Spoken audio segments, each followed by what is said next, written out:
These long dog days of summer, I mean, we just made it through a heat wave. Mama was parched through this heat wave.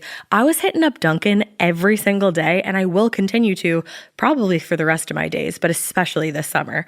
Dunkin' is helping everyone stay cool this summer with its lineup of refreshers. These drinks are packed with bold, fruity flavors and served ice cold. It's amazing. Dunkin' refreshers are the perfect afternoon pick-me-up. I like to start my morning with them personally, and then sometimes I go back for a second one because I'm just feeling crazy. They come in a variety of delicious flavors, including fan favorites mango pineapple and strawberry dragon fruit. And then for a limited time, there's black cherry and there's pink pineapple. I'm going to tell you something right now, and it's a bold claim, let me tell you, but I stand behind it. Pink pineapple will change your life. It is so good. It has me feeling like I'm sitting in a pool, resort side, just living, honey. It's so yummy. Try your favorite flavor with green tea, sparkling water, lemonade, or Dunkin's all-new limeade. I haven't tried the limeade yet, but I'm going to. Usually I get my drinks made with green tea and occasionally lemonade, but I do really like the green tea. Or if you don't want to build your own, try one of Dunkin's curated refreshers like the Cherry Lime Ricky or the Ultimate Pink Daydream. The Cherry Lime Ricky, scrumptious. I could drink like 3 of these a day. They're so freaking yummy. Head to Dunkin' today and find your favorite refresher. Dunkin' refreshers contain less than 1% fruit juice. Limited time offer. You know what's really terrifying? That unfinished college degree lurking in the background, just sitting there waiting for you. That's where Southern New Hampshire University comes in. With flexible online degree programs, there's no commuting, no rigid schedule, and no more excuses. Plus, they have some of the lowest online tuition rates in the U.S. Visit snhu.edu/morbid to learn more before your degree becomes just another story about what could have been. Chilling crime cases are mysterious, but finding coverage shouldn't be. With the State Farm Personal Price Plan, you have options and can personalize your plan to help create an affordable price so you can get back to cracking all of life's bigger cases. Talk to a State Farm agent today to learn how you can choose to bundle and save with the Personal Price Plan. Like a good neighbor, State Farm is there. Head to statefarm.com to get a quote. Prices are based on rating plans that vary by state. Coverage options are selected by the customer. Availability, amount of discounts and savings, and eligibility vary by state.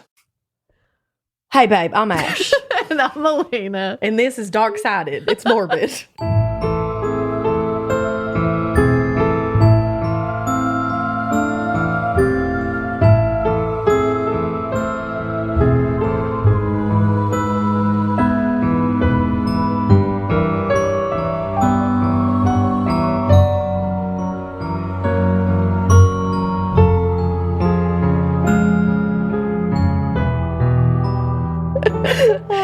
We can't get enough of Babe on TikTok. Babe, I think about it every night and day. It's so good. It really is. It's so good. If you're listening, we love you, if you can't tell. We love you so much. Come on the show. Let's talk about sinister shit on the show. Yeah, we are going to talk about some sinister shit. I would have Babe on the show. Absolutely. To talk about something sinister. Manifest it, babe. We're going to get her. We're going to get her. Go get her. We're going to get her. Babe. Babe. Everybody's like, what the fuck are you talking about? If you didn't listen to our last episode, which was a crazy fucking tale. Truth. A survivor tale. We were talking about this Instagram that Elena and I have to give credit where credit's due. Elena found it. And now it's just become an integral part of our lives. It is. And it's called at Sinister Pond Babe. And she's hilarious. And I gotta give credit. When somebody makes me laugh and brightens my day, yeah, I want them to blow up. And not in like a bad way, like in a good way. Like I want her to get 1 billion followers and get paid. You want her to get what the kids call clout. There you go. Clout. I just wonder, I hope she's getting paid. Because she's doing a service. Get that It's bag, like Mama Todd. I'm like, I hope she's getting paid because she makes my day better. I hope Mama Todd is getting all the bounty of gifts that the earth has to offer. Truly. All right. Well, that was all very wholesome and happy, babe. And this is sinister, babe. Oh no, it's dark sided. It's really dark sided. This is honestly, this is a tough one. So I think we should just get right in. Oh, I can't get out of that. Out of it. There you go. I think we should get right into this though, so I can get out of that. I don't know this one. Oh, you don't? So I know the name. Okay. I've heard the name. I just have not heard details about this. It was actually pretty requested in our inbox. Really? Yeah, I would shout everybody out, but there was a lot of you that wanted this story. Shout out to all of you. Shout out to anyone who suggested this. So, this story takes place in how Elena and Kevin from TikTok would say, the 90s. And it takes place on March 4th, 1999. But this was more than just the 90s. The murder of Cordell Richards, which we're going to talk about today, is truly one of the most brutal cases I think I've personally covered. Ooh. Not like we have covered, but that I've covered. Okay. So Cordell was an Okaloosa County restaurant worker and father of 2. And his body was discovered on this day, like I said, March 4th, 1999. He was burned, beaten, and found chained to a tree. Oh my God. Yes, his remains were left in an isolated wooded area just outside of some land that was going to be soon turned into houses. I think there was a couple houses on the plot, but it was like a newly built neighborhood. Okay. Cordell's body was discovered by a 12-year-old boy. Oh. Just playing in that wooded area in Fort Walton Beach, Florida. And when he found the body, he immediately ran home to tell his parents what he had seen. They immediately contacted the sheriff's department, and the police headed out there ASAP. So they found the remains actually partially skeletonized, intensely charred, and again, like I said, bound to the tree by a very heavy chain. Ooh. Now, upon closer inspection, there was a thick cord tied around the victim's wrists, which were behind his back, and there was duct tape covering the remains of his mouth. The county medical examiner at the time, Dr. Michael Birkeland, was obviously called to the scene as soon as possible. At first, he wasn't even able to identify the gender of the victim. Because he was so beyond any recognition whatsoever. That's awful. Couldn't even determine a cause of death other than, of course, the body had been lit on fire. Now, the body was not only burned past the point of recognition, but also significantly decomposed. The body had been out in the elements for quite some time. There was actually barely even flesh on the bones anymore, and there were no organs left to be tested. Jeez. I actually didn't realize how quickly organs decompose. So when I first read that, I was just like, oh, so there's no like healthy organs to test. But then I looked it up because I was like, were there no organs left at all? Yeah. Or just none to test? I'm like, wait a second. So, and I knew you would love this. According to a BBC Future article, quote, soon after the heart stops beating, cells become deprived of oxygen, and their acidity increases as the toxic byproducts of chemical reactions begin to accumulate inside of them. Enzymes start to digest cell membranes and then leak out as the cells break down. This usually begins in the liver, which is rich in enzymes, and in the brain, which has a high water content. So those are the first to go. Eventually, though, all other tissues and organs begin to break down in this way. Cell death. I didn't realize how quickly it happened, Yeah, it's that wild. they just are gone. That your heart is keeping everything going. It's so freaky when you really start to think about It's it. a delicate process. Yeah, seriously. So the first observation that Dr. Birkeland was able to make made me feel like I was reading The Butcher and Wren all over again. The part where Wren explains the presence of blowflies. As I was reading this, I was like, The Butcher and the Wren. Wow. So Dr. Birkeland was able to determine that the body had been left chained to this tree for at least 2 weeks because he found the presence of maggots. Mm-hmm. However, there was something strange about the presence of these maggots. Some of them were also charred. Not all of them, some of them. So, excuse me. This told him that whoever had left this body in the woods had come back at least 2 weeks later then to burn it. Wow. So now it was time to bring the body back to his office to carry out a full-blown examination. But it would be quite the feat to do so because of the advanced state of decomposition and also the fact that the remains were so considerably damaged already. The crime scene technician and Dr. Birkeland had to be super careful with these remains, and they had to keep them in the same exact position that they were found while they were transporting. Wow.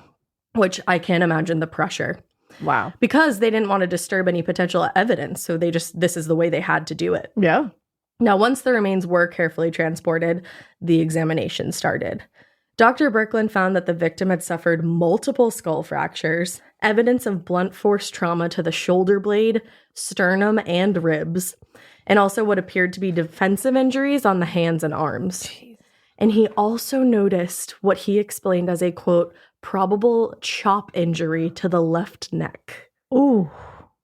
Yeah.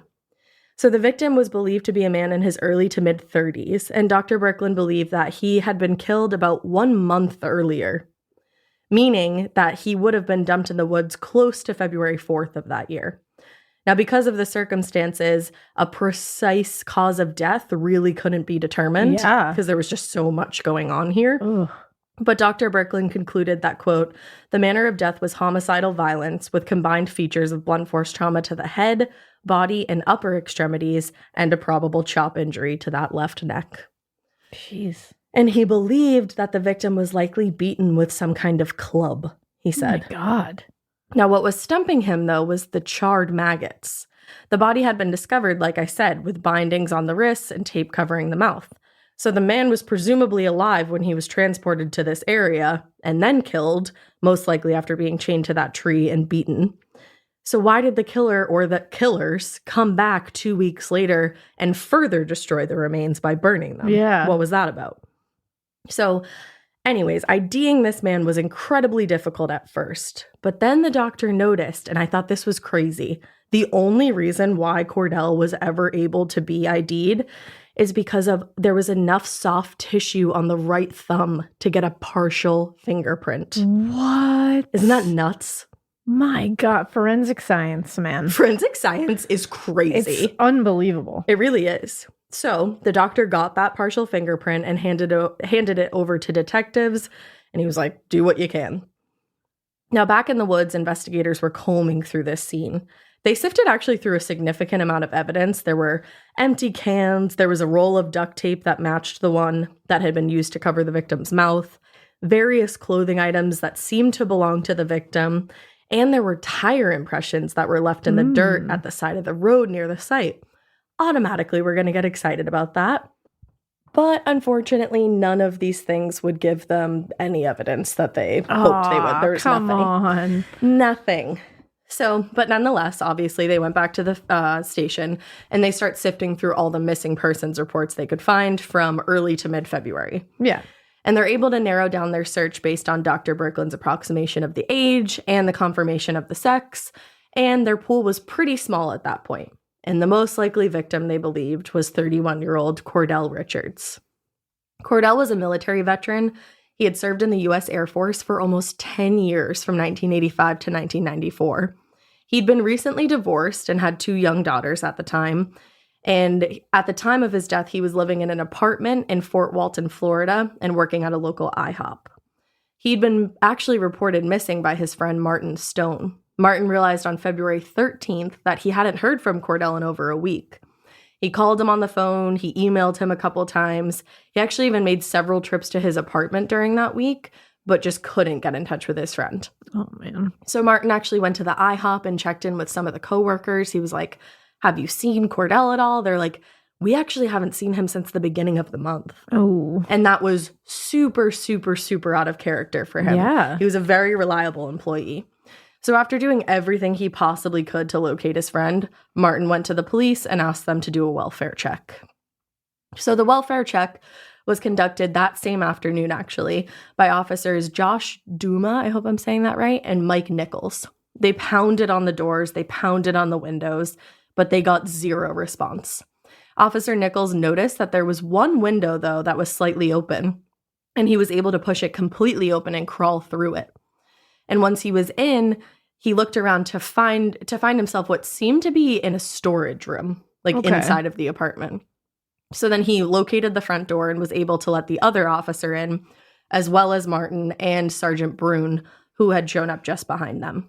So they searched room by room by room by room, called out for Cordell, called out for anybody, but got zero response.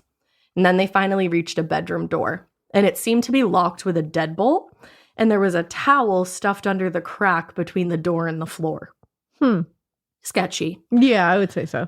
Just a little bit. Just a little bit. So they knock on that door, announce themselves, and finally the door opens. But it was not opened by Cordell. Instead, 17-year-old Ronald Bell answered the door and identified himself, and then identified his girlfriend, fellow 17-year-old Crystal Maestas. 17 years old. Both of them 17 years old. She appeared to be just waking up from a nap. She was wrapped up in a sleeping bag on the floor, just sleeping. Oh, okay. Just snoozing. Yeah, just snoozing. Now, they explained that they had actually been subletting the room from Cordell. Crystal had been living there a couple of months now because she had been kicked out by her parents. Ronald didn't live there, he said, and he claimed he actually really didn't know much of anything about Cordell.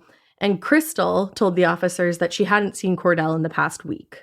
She said the last time she saw him, he had gotten some court papers and left in a hurry without saying anything to her. Mm-hmm. Interesting. Yeah.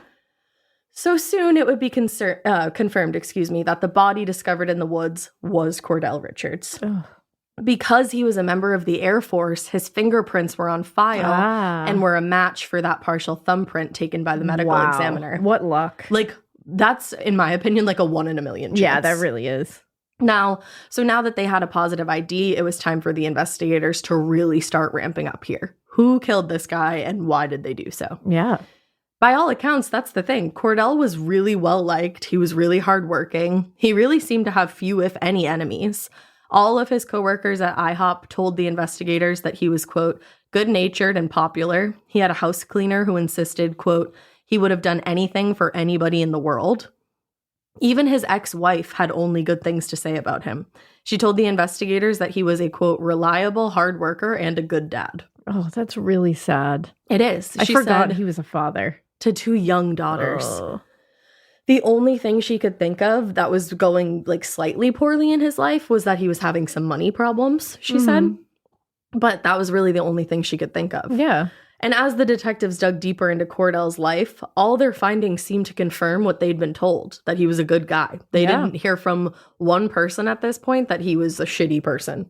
And that's rare. Yeah. Like, you're going to find someone who's like, actually, if I'm being honest, like, yeah. And the ex-wife, for the ex-wife to say, I got nothing bad to say about him. Like, he's a good dad. He's a hard worker. Yeah. The only thing I can think of is he's got money problems right now. And she didn't even make it seem like they were like major. Yeah. She was just like, that could be just something. Right.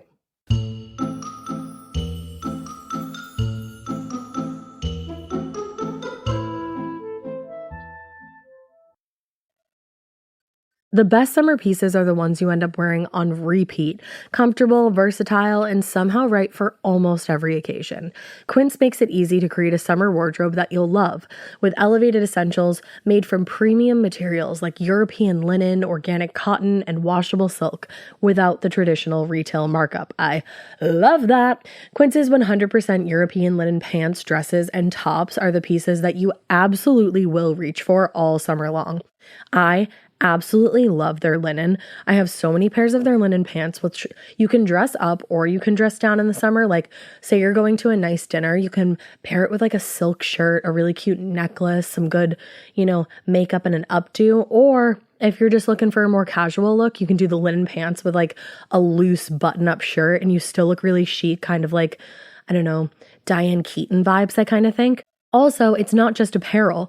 Quince also offers elevated essentials for your home, from bedding and bath to kitchen essentials and furniture. They have it all, honey. I am a big lover of Quince, and I really do think you will be too. Make your summer wardrobe feel easier. Go to quince.com/morbid for free shipping on your order and 365-day returns. Now available in Canada too. That's QUINCE.com/morbid for free shipping and 365-day returns. Quince.com/morbid. Every good detective needs a partner to support them on important cases. Think of a State Farm agent like your sidekick, there to help you along the way in your search for coverage. State Farm can help you choose the coverage you need, whether it's for your home, car, boat, or even RV. With so many options, it's nice knowing you have help finding what fits for you, so you can get back to solving all of life's bigger cases. Go to statefarm.com or use the award-winning app to connect with a local agent and get a quote. Like a good neighbor, State Farm is there.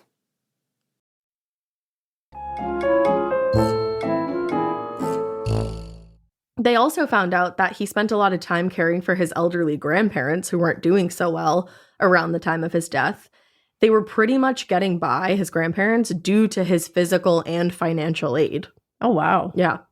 Now, the comment about his money problems led the detectives to believe that maybe it was some kind of factor in his death.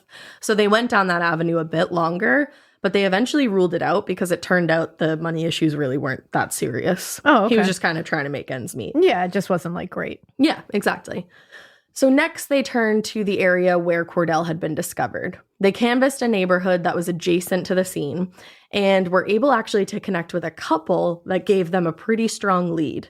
Oh boy. Donald and Robin Burden lived in a cul-de-sac in that housing subdivision where Cordell was behind where Cordell was found. Okay. And the two of them told detectives that in early February they had been out for a walk. They always went out for a walk daily. And they said this day they saw 3 young people in a car. They'd never seen those young people, and they'd actually never even seen that car. So it kind of made alarm bells go off. When it's that kind of neighborhood, people notice things. On a cul-de-sac neighborhood, we always be knowing. We always know. A dead-end street, we always be knowing. Everyone is looking at the cars going through a cul-de-sac. And if we don't recognize them, we say, it's giving sinister. Oh, damn it. Damn it. Oh, damn it. Sinister. It's dark-sided. It's dark-sided. It's giving sinister vibe. This car actually was kind of dark-sided. It's giving sinister vibe. It truly was vibe. They described the car as being a small brown or tan hatchback. And they said the rear right window appeared to be broken and covered by some kind of board. Donald, the man, said that he believed the car's occupants were a young black male, a young white female, and another person in the back seat that he believed was a white male, but he wasn't completely sure about that one. So the detectives thanked the couple for their information, but because they had no leads or suspects, all they could do really was go back to the apartment with a search warrant, and then that was when they carried out a search of the home.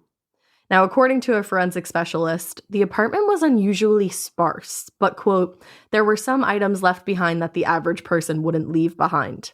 And one of those items was Cordell's bicycle. It was really weird that it would be found at the apartment because he didn't drive and he used that bicycle to get around everywhere. So like that's a big red flag to me. That's huge because the fact that it was left behind led detectives to wonder if he'd been forcibly removed from his apartment. Because if that's how he got around, where the hell is he?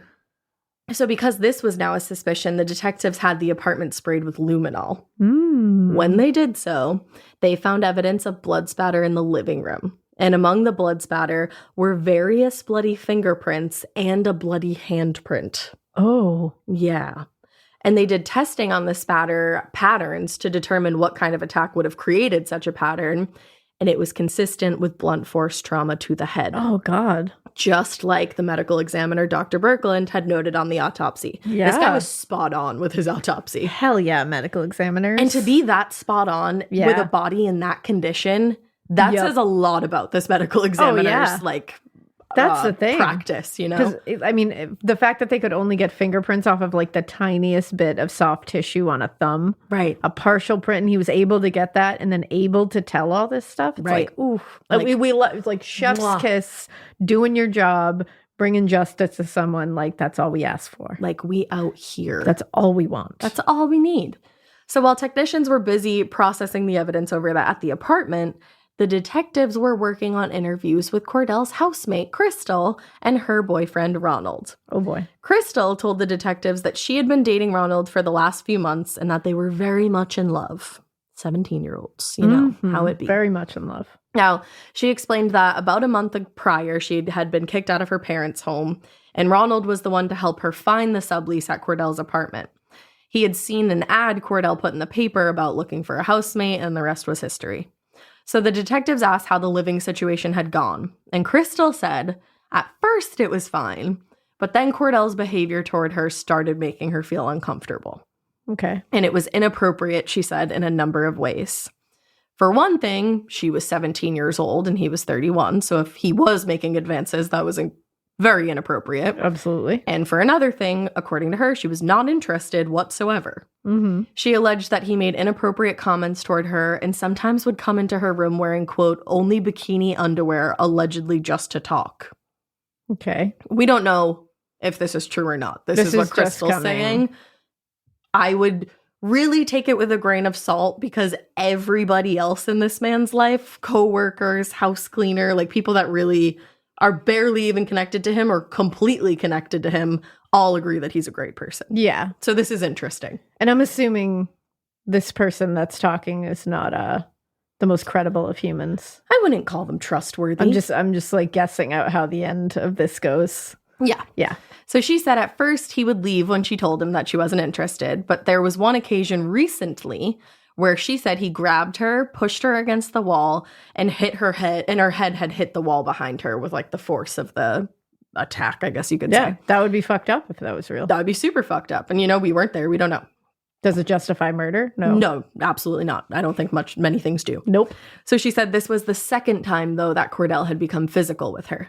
And in another room, Crystal's boyfriend Ronald told the detectives that he actually had only just learned about the altercations between Crystal and Cordell. And it was because he saw bruising on Crystal's back from the last altercation. He said he asked her about it, and she told him everything. And after he learned what happened, he bought her that deadbolt for her door and told her that she should have a friend sleep over more often to make her feel safe, like on nights that he couldn't be there. Yeah. And that friend would end up being Renee Lynx. Now, as the two were explaining their stories to detectives, the detectives were all thinking amongst themselves that something about this story just didn't seem right. They said, to them, Crystal and Ronald both seemed to be being disingenuous.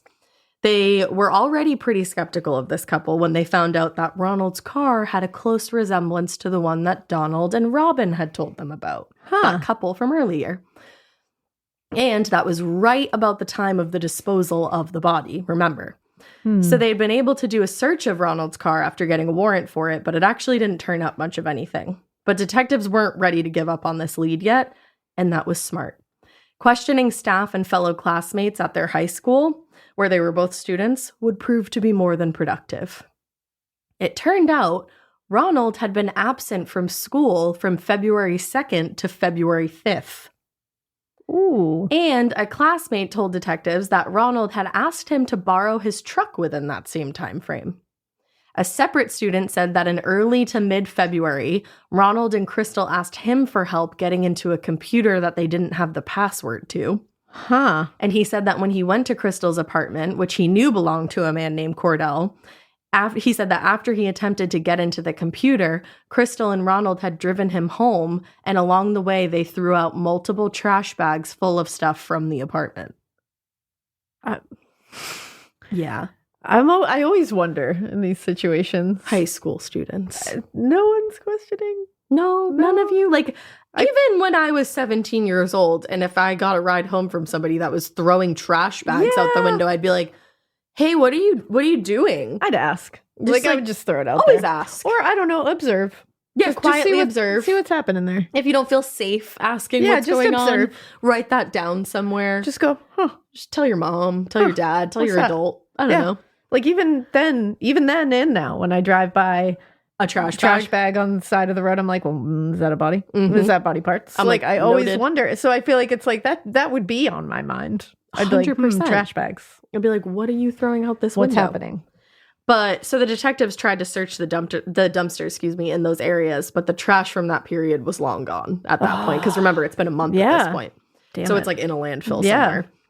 But they were not far from their big break in the case. Yes. On March 17th, somebody placed an anonymous call to the Emerald Coast Crime Stoppers hotline and said that they actually had information about the murder of Cordell Richards. Ooh. The caller was very nervous and frightened about any repercussions that would be involved if they did give information.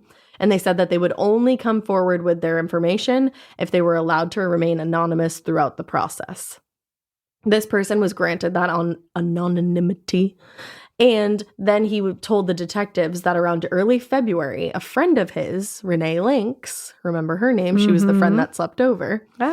Told him that she and her friends Crystal and Ronald were planning to kill Crystal's roommate Cordell because he made advances toward Crystal.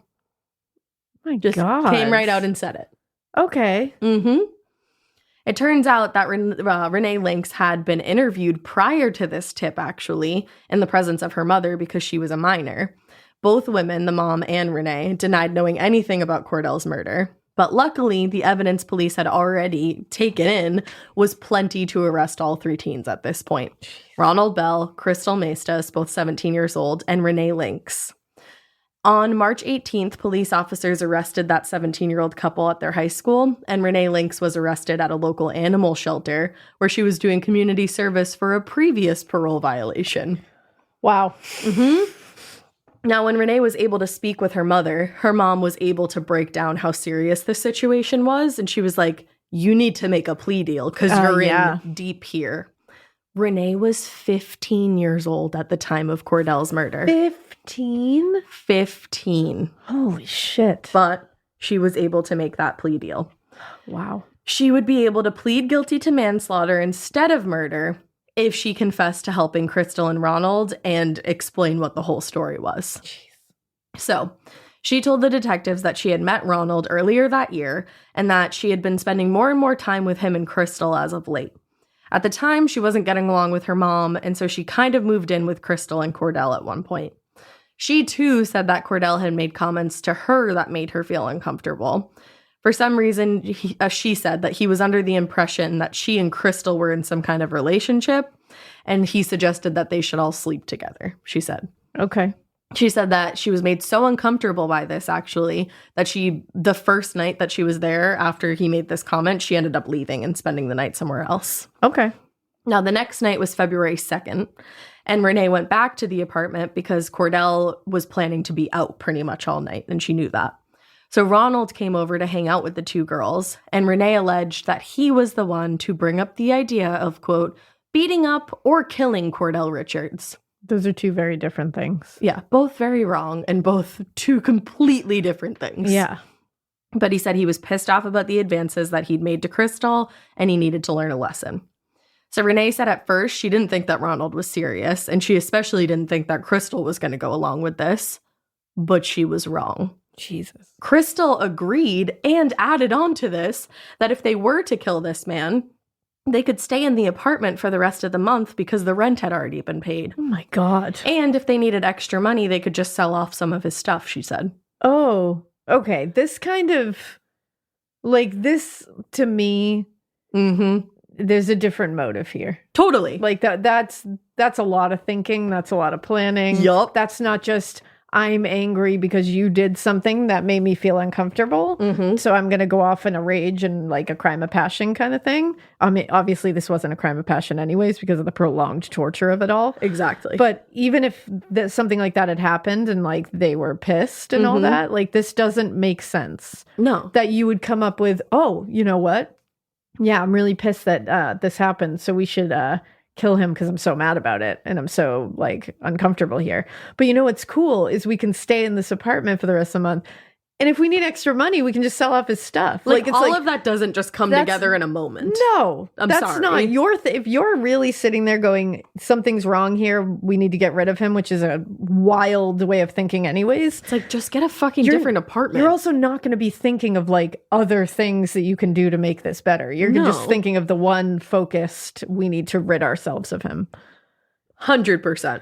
I mean, no, we will not know because obviously nobody was there except for the people that are involved here. But like, to me, this is, it's not seeming right. The math's not mathing. Yeah, the math is not mathing. No, here. not at all. But Renee said she knew for sure that they were really going to do it when the couple went to Walmart and came back to the apartment with a rope, a chain, and a lock, which they said would be used when they killed Cordell. My God. Now, Renee told detectives that same evening, Ronald called his friend Calvin Smith and asked if he could be of assistance in the murder, but Smith told him that he couldn't sneak out that night, so he wasn't going to be able to do that. So then they called Renee's friend, Demetrius, and she had actually stayed at his house, she said, the night before when she had been made uncomfortable. His answer was along the lines of, quote, he might help beat someone up, but not kill them. Oh, okay. I was like, oh, well, everybody's got either way, you know. He said that if he changed his mind, maybe he would page them. My God. Yeah. This is so callous and so... Like, if I change my mind about helping you murder that man, I'll shoot you a beep. Oy. Like, what? He never ended up beeping them that night or paging them. Wild. So since they couldn't find anybody to help, they said they gave up on their plan for that night. It wasn't really panning out, you know? Not for tonight. You know? So Ronald headed home, but told the girls to page him if anything went down. The 90s. Oy. Renee said that something did happen after he left. I guess she says that the two girls got a call from somebody who identified themselves as Heather and said that they were Cordell's girlfriend. The woman said that I was going to tell you that all over again. But one more time. I was just rereading my same line. But then she told the two girls that they should kiss each other. They said they then realized that the caller was actually Cordell calling from the next room. Like, I don't know. Okay. So one of them went to confront him. Something went poorly, and they ended up back in Crystal's room, and they had locked themselves in. They paged Ronald, and he showed up soon after that. And as soon as he heard what was happening, he went into the living room to confront Cordell. And as they were arguing, Cordell started to move toward the front door, they said, like almost like he was just going to like dip because he was like, what the fuck? Yeah. That was when Ronald grabbed him, shoved him, and got him into a headlock. And as Ronald was holding Cordell, he told Crystal to go get the baseball bat that he had brought to the apartment that night. Oh, boy. That's the other thing. It's like, this is very planned, very prepared for, very we know what we're going to do. Exactly. You don't bring a baseball bat somewhere thinking you're not going to kill someone. I'm sorry. You hit someone with a baseball bat, that's attempted murder. That's exactly what that is. Like, the math is not mathing. Not at all. So she was the one to hit Cordell first. As Ronald was holding him in a headlock. That doesn't shock me. Crystal started hitting him in the legs. She said, Renee said weakly at first, but then eventually she hit him in the temple area of his head. My God. That hit knocked off his glasses and split his skin up near his temple, at which point he obviously started bleeding. Renee said as she watched, she saw the man lose consciousness from the beating and the intensity of the headlock. And once he lost consciousness, she said all three of them, so she was very much a participant in this, tied him up with ropes and wrapped him in a blanket. He's not dead at this point. Guys. They then placed him into the back of Ronald's car and drove to that wooded area behind that cul-de-sac in Fort Walton. Now, after they dragged his unconscious body into the woods, Renee said it was actually Crystal that suggests they kill him by lighting him on fire. That's how she wanted to kill him. Crystal? Crystal suggested that they light him on fire as a means of murdering him. Crystal needs to be in forever. Like forever. Like throw away the key. Like that's diabolical. Like that is real cold. I want to watch someone suffer kind of shit. And your brain, I know people who have been abused before or like been in horrible situations, and I've never heard any of them say that they want to light their abuser on fire. Well, and that's the thing. And it's like, and if somebody says that, that's one thing. Like, I want to light this person on fire. You know what I mean? Like, totally. Like I'm sure somebody has said that, hyperbolically. But to be standing there with the action actually able to be carried out and be like, let's go, let's light this man on fire while he's still alive. It's like, whoa, like pump the fucking brakes. And at this point, again, they've already purchased a fucking chain. Like, that's the thing. Brought a baseball bat. They got a lock for the chain. Like, yeah, that's the thing. If this was a let's beat him up and teach him a lesson kind of thing, you wouldn't buy a chain for that. Well, and it would have already been over. Exactly. It would have been over. There wouldn't be a second location. No. There wouldn't be a let's light him on fire while he's alive. There wouldn't be a let's tie him up and bring him somewhere else. There wouldn't be a bat involved. There wouldn't have been any of that. You would have beat him up with your fists. You would have left and never come back. Exactly. This was something very different. The intention was very different. This was fulfilling a different void.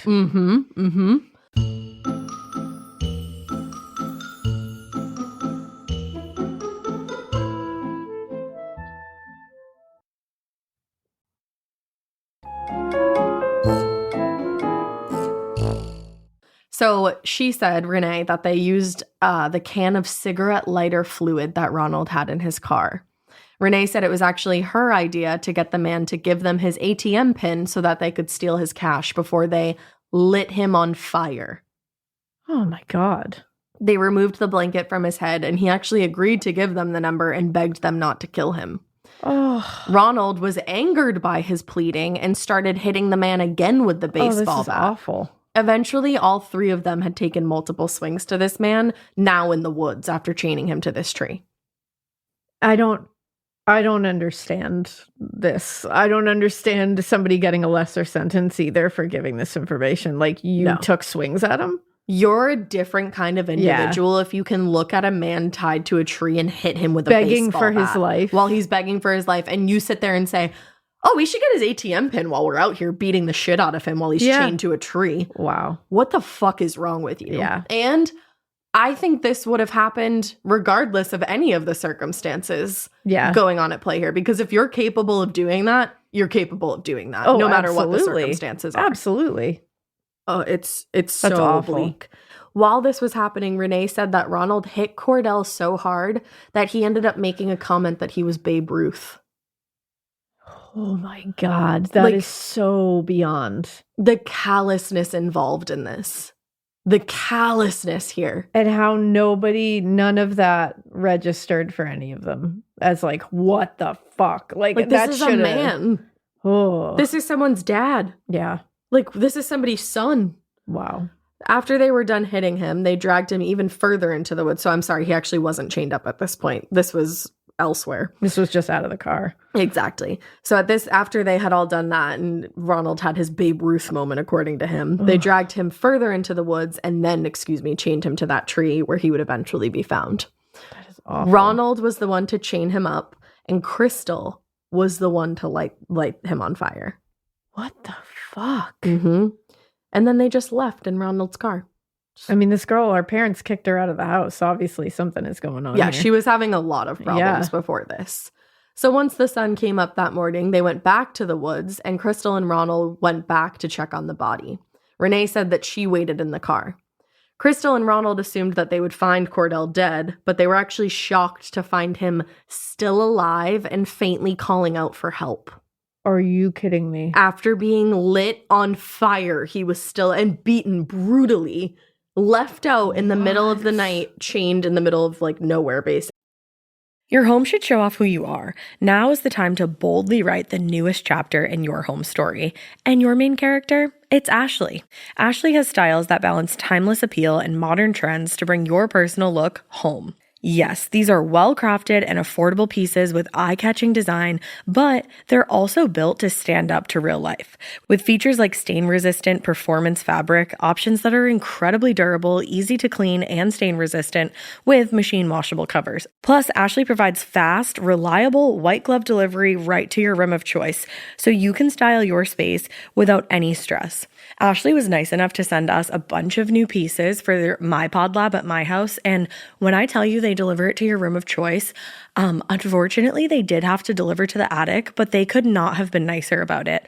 I got, or was gifted, I should say, the Revion Lake sofa and love seat. It's in this olive colored velvety fabric. It's so nice.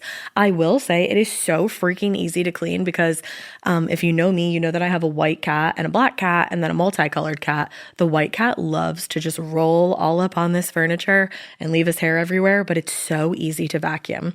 I also got the Meili coffee table. So I have that, like I said, in my attic, but I'm ready to order another one for my living room because this coffee table is so beautiful. It has this antique old money vibe to it. I absolutely love it. And then finally, I got 3 actually of the core stone end tables.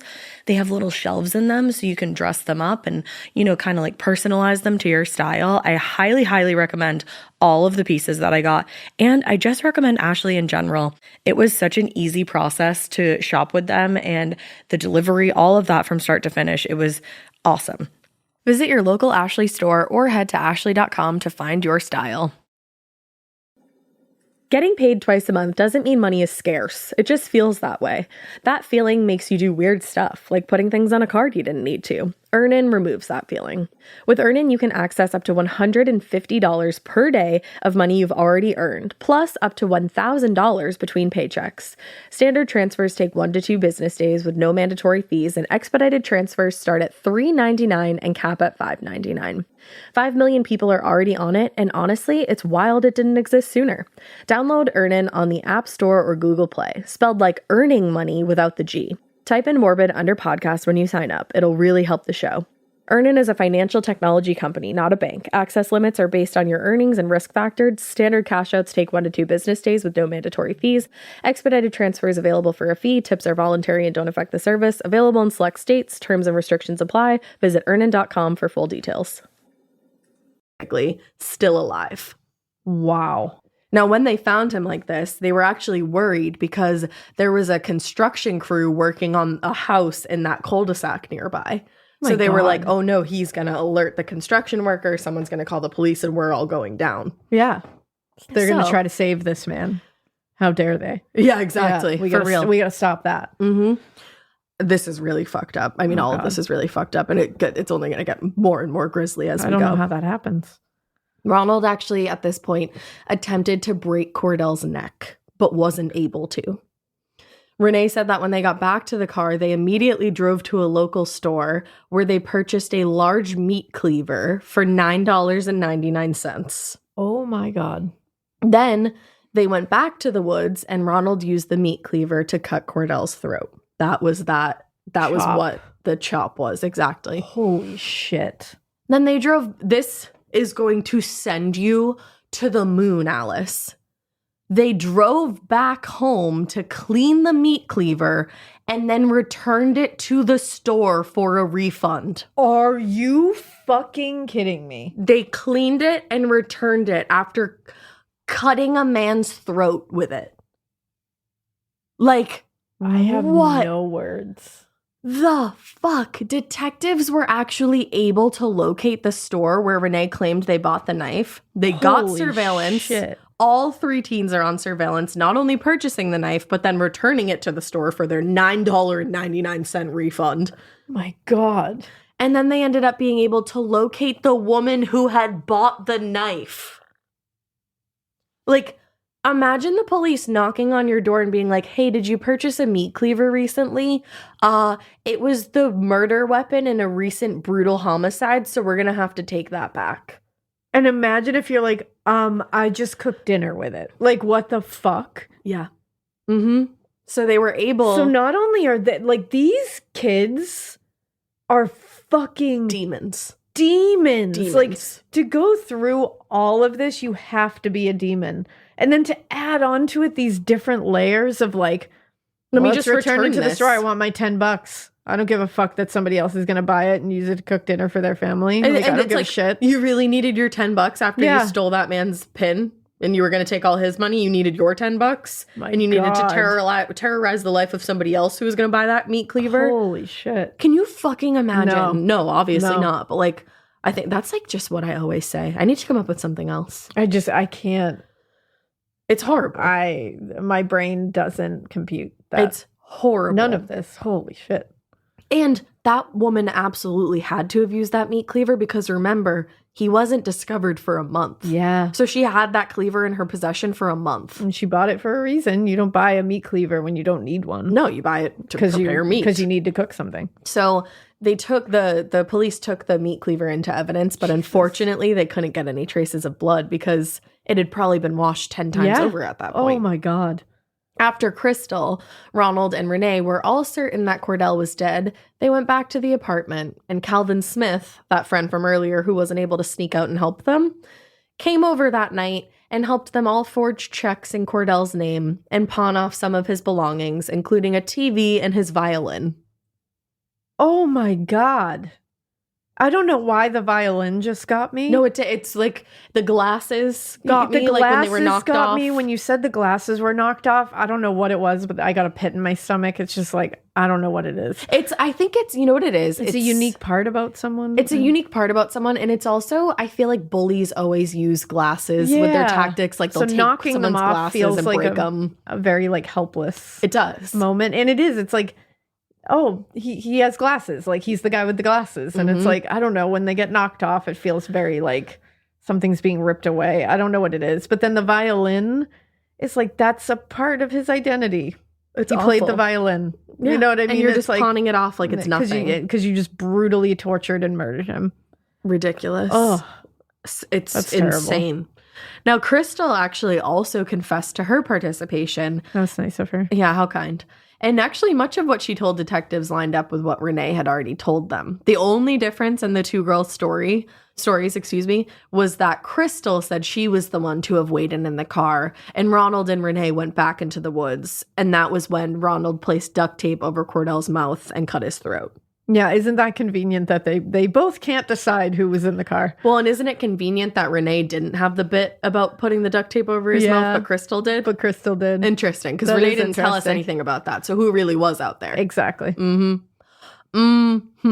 She told them that about a week later, they all worried that they had left too much evidence behind in the woods. So she, Ronald, and her 14-year-old sister, April, all went back to the woods where Ronald covered Cordell's body a second time with lighter fluid and set it on fire again. So that was why, when he was discovered, there were maggots, but then there were other maggots that were charred. Because he was set on fire twice. 2 times. And why are there so many kids? A 14-year-old. Just completely fine with this. I'm sorry if my fucking 15-year-old friend was like, do you want to come out and light a body on fire that we murdered a couple weeks ago? I wouldn't be like, yeah, sure. Of course not. What the fuck is going on with these kids? Like, Jesus Christ. Yeah. Like, what? Someone question something, please. You're like, what is happening at school? What is happening at home? Yeah. What is happening? Wow. It's insane. And she said that anytime she or her sister, Crystal, was nervous throughout this night, she said Ronald assured them it was okay and reminded them what Cordell had done to Crystal. And because he had done whatever she claimed he did, he deserved this. Wow. So between all the information they got from Crystal and Renee, police were actually also able to arrest Crystal's sister, April. She was charged with accessory to murder after the fact, but the charges later ended up being dropped because witness testimony against her couldn't be corroborated. Okay. So Ronald, Crystal, and Renee, however, were all held in a juvenile detention center in Pensacola. A judge then ruled that all 3 of them would be tried as adults, and they were all subsequently brought to the Okaloosa County Jail to await their trials. I personally believe that they should. 100%. Me too. This is an adult crime. This is beyond. Yeah. So on April 1st, 1999, a grand jury convened to hear Assistant State Attorney Bobby Elmore's arguments, which were in favor of trying all 3 as adults. And after 2 days of arguments, they all ruled in favor. But because the Florida Supreme Court had previously ruled that anybody under the age of 16 would not be able to be tried as an adult, Renee would have to be tried as a juvenile. So essentially, she got off with a shorter sentence on a technicality. But it's like, you were very much there, girlfriend. Absolutely. You very much participated. That's awful. This man died not only at your friend's hands, but at yours too. But you had every hand in it. Absolutely. Your hand was on the bat.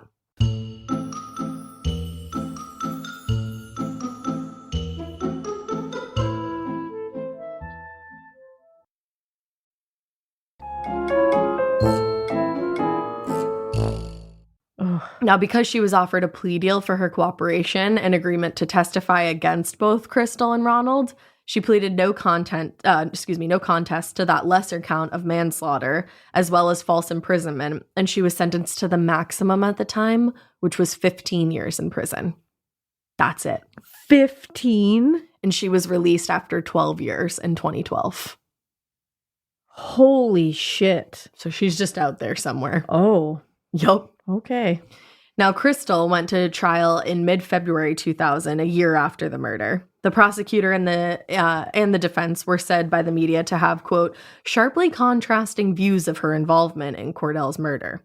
Crystal sobbed in court while the prosecutor described the full extent of Cordell's injuries, which had been inflicted in part by her. That would make me so angry. Just if sitting I there was part sobbing. of Cordell's like family or friends watching her sob.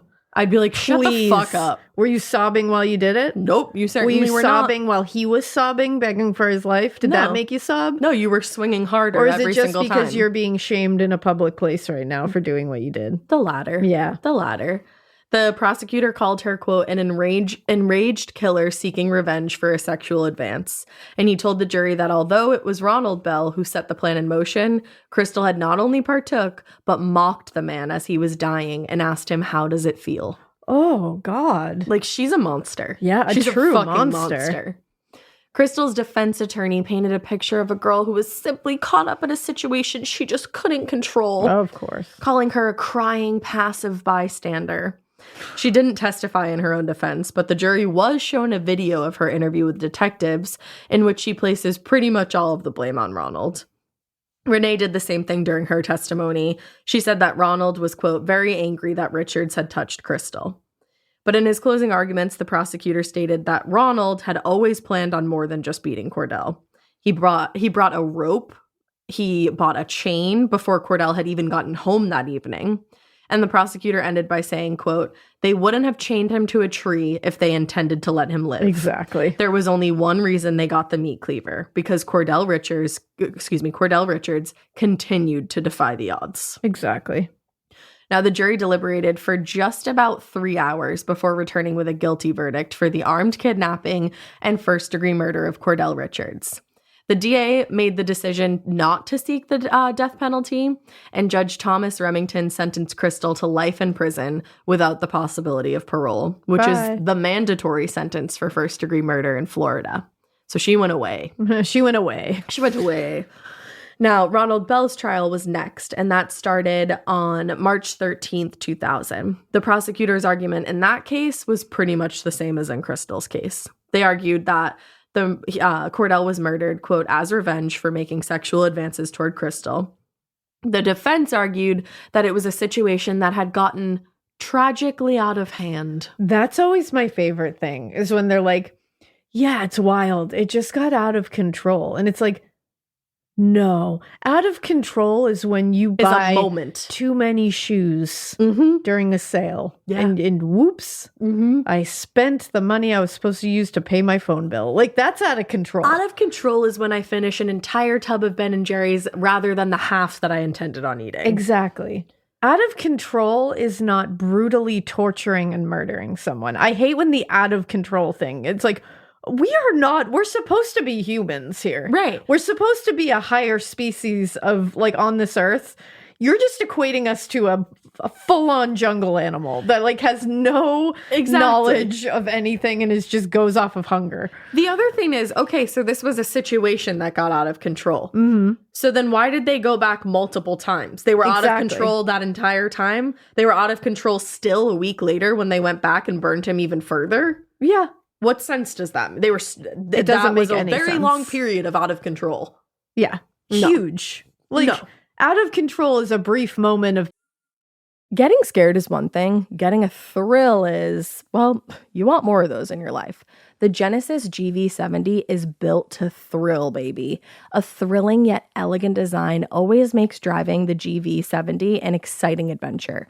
Its powerful athletic stance screams performance and turns heads. Everybody's looking at you, girl, or boy, or whoever. Command the road and experience a class-leading standard 300 horsepower. Oh my God. Plus, discover the different dynamic drive modes for all different terrains. Choose between the different terrain modes for whatever road conditions you may encounter. The Genesis GV70's award-winning technology and performance lets you drive with comfort and drive with confidence all at the same time. It's an exciting SUV with intuitive tech that can make your ride smooth even when the road isn't. And its blind spot cameras allow you to see what's next to you. It's like having eyes on the side of your head. That's pretty iconic. Its performance, by the way, is measured not only in power, but in how it makes you feel confident, sexy. The Genesis GV70. Learn more at genesis.com and feel the GV70. This is a paid ad by BetterHelp. I happen to be somebody that struggles with people pleasing. So a lot of times I will build things up and up and up and up and up and then kind of get to the point where I'm like, I need to let this out to this person. Even in 2026, that stigma and just stigma in general can get in the way of a lot of things, like getting support for your mental health. Maybe you've encouraged friends to consider therapy while avoiding taking that first step yourself because you're busy. You're worried about what other people might think or telling yourself that you should handle this all alone. But therapy with BetterHelp, the world's largest online therapy platform, can be a space to slow down and talk through what's been building before it feels unmanageable. Just take a short questionnaire to identify your needs and preferences, and BetterHelp will handle the initial therapist matching work for you. Their industry-leading match rate means BetterHelp typically gets it right the first time. Feel confident knowing BetterHelp therapists work according to a strict code of conduct and are fully qualified. Don't let hesitation hold you back. Find support with BetterHelp. Sign up and get 10% off at betterhelp.com/morbid. That's BetterHelp, HELP.com/morbid. being out of control. Out of control is not like a sustained state of being for that long. Of course it's not. No.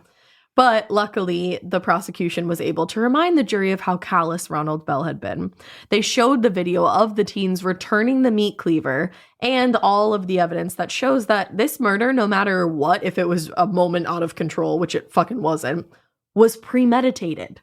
Yeah, they bought all of the things used in this murder, aside from the meat cleaver, before any of this had even gone down, before this night was even happening. Exactly. That's what bothers me. They knew what they were going to do.